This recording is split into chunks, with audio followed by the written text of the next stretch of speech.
ലോകകപ്പിന് ശേഷം ഇന്റർ മയാമിയിലേക്ക് ചേക്കേറിയ അർജന്റീനയുടെ ഇതിഹാസ താരം ലയണൽ മെസ്സി ഇതാ അമേരിക്കയിലും തന്റെ വരവ് ആഘോഷമാക്കിയിരിക്കുകയാണ്. മേജർ ലീഗ് സോക്കർ ക്ലബ്ബുകളും മെക്സിക്കൻ ക്ലബ്ബുകളും തമ്മിലുള്ള ചാമ്പ്യൻഷിപ്പിൽ കളിയുടെ 54-ാം മിനിറ്റിൽ പകരക്കാരനായാണ് കോച്ച് ജെറാർഡ് മാർട്ടിനോ മെസ്സിയെ ഇറക്കിയത്. 44-ാം മിനിറ്റിൽ റോബർട്ട് ടൈലർ നേടിയ ഗോളിൽ മയാമി 1-0 മുന്നിലായിരുന്നു. എന്നാൽ 65-ാം മിനിറ്റിൽ ഉറിയൽ ആന്റോണിയോയുടെ ഗോളിൽ മെക്സിക്കൻ ക്ലബ്ബ് മുന്നിലെത്തി. അതോടെ സ്റ്റേഡിയത്തിലെ 1,00,000-ത്തോളം വരുന്ന ആരാധകർ മെസ്സിയുടെ കാലുകളിലേക്ക് കണ്ണും നട്ടിരിപ്പായി.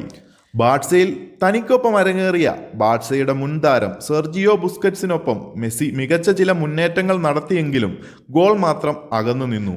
കളി പെനാൽറ്റി ഷൂട്ടൌട്ടിലേക്ക് നീളുമെന്ന് കരുതിയിരിക്കെ ഇഞ്ചുറി ടൈമിൽ ബോക്സിന് തൊട്ടുപുറത്തു നിന്ന് ഡയറക്റ്റ് ഫ്രീ കിക്ക് അനുവദിച്ചു കിട്ടി.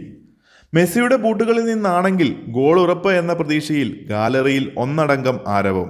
25 വാര അകലെ നിന്നുള്ള മെസ്സിയുടെ മിസൈൽ കിക്ക് പ്രതിരോധ മതിലിനു മുകളിലൂടെ പോസ്റ്റിന്റെ വലതുമൂലയിൽ.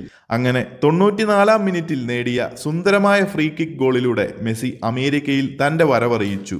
അതിനോടൊപ്പം മെക്സിക്കൻ ക്ലബ് ക്രൂസ് അസൂളിനെതിരെ 2-1 ജയിച്ച ഇന്റർ മയാമി 11 മത്സരം നീണ്ട വിജയ വരൾച്ചയ്ക്ക് വിരാമമിടുകയും ചെയ്തു.